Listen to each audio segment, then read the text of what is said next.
घर में नहीं है दाने अम्मा चली भुनाने, ये कहावत आपने खूब सुनी होगी। वैसा ही कुछ हुआ है भारत के प्रधानमंत्री जी की सेशल्स विजिट की यात्रा पे। सेशल्स गए हुए हैं, वहां पे सम्मान भी प्राप्त कर रहे हैं, खूब पैसा भी खर्च कर रहे हैं। सेशल्स की सरकार को भारत के प्रधानमंत्री ने खूब आर्थिक मदद भी की है।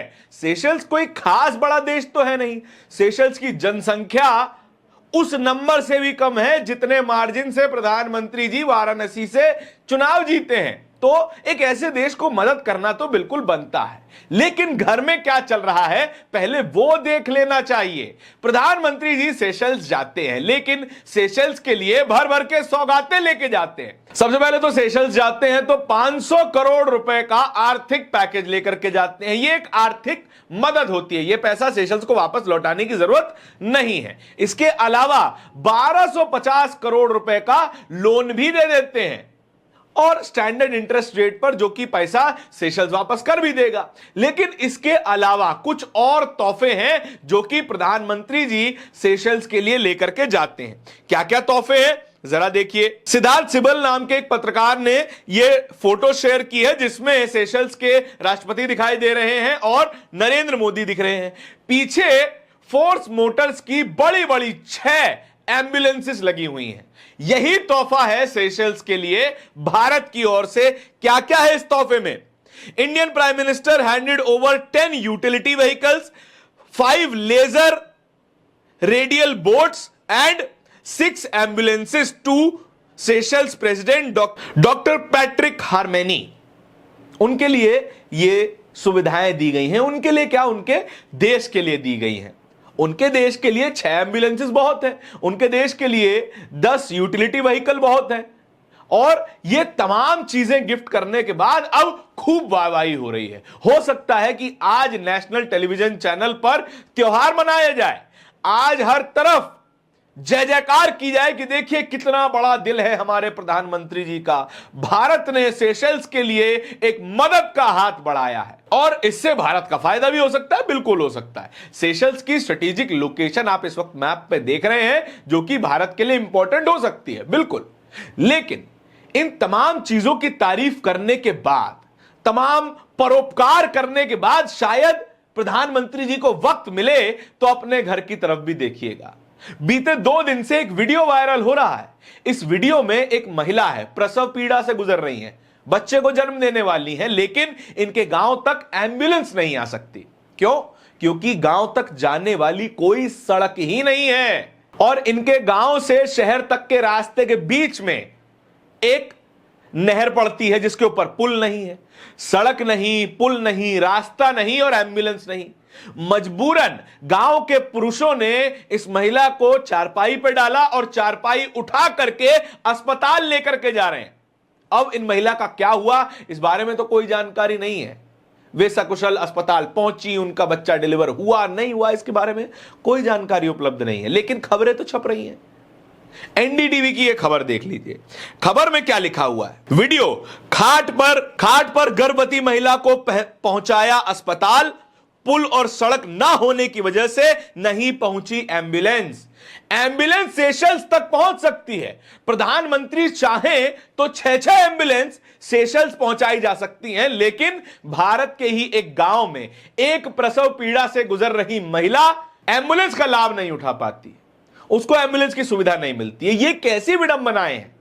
भारत इसीलिए शायद विडंबनाओं का देश कहा जाता है। भारत खुद को विश्वगुरु साबित कर रहा है, खुद को दुनिया का मददगार साबित कर रहा है। दुनिया में जहां जहां प्राकृतिक आपदाएं आई, जहां जहां कोई दुर्घटना घटी, भारत ने वहां पर मदद का हाथ बढ़ाया और बढ़ाया भी जाना चाहिए। लेकिन वो मदद का हाथ अपने ही परिवार के लिए कहां गायब हो जाता है?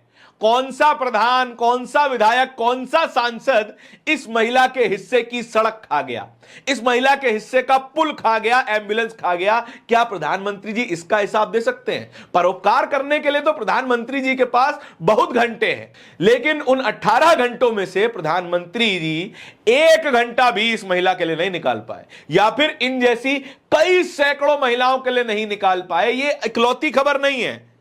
और भी देखिए, ईटीवी पर छपी हुई खबर है, एम्बुलेंस के लिए 600 रुपए नहीं थे, नवजात को बाइक पर लेकर गए परिजन, रास्ते में मौत। 600 रुपए।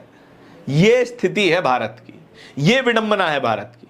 मैं ये नहीं कह रहा हूं कि भारत की इकलौती तस्वीर यही है। भारत की बहुत खूबसूरत तस्वीरें भी हैं, बहुत विकासशील तस्वीरें भी हैं, बहुत प्रोग्रेसिव तस्वीरें भी हैं, लेकिन उन तस्वीरों के होने के बावजूद भी भारत के सामने ऐसी विभत्स तस्वीरें भी आती हैं जहां पर महिला को खाट पे लेकर के जाना पड़ता है। मैं खुद ऐसे गांवों में गया हूं बिहार के, जहां पर महिलाओं ने खुद बताया कि वे प्रेगनेंसी के दौरान अस्पताल जाने में पूरी तरह से असमर्थ है, इसीलिए उनके गांवों में डिलीवरी घरों में करवाई जाती है।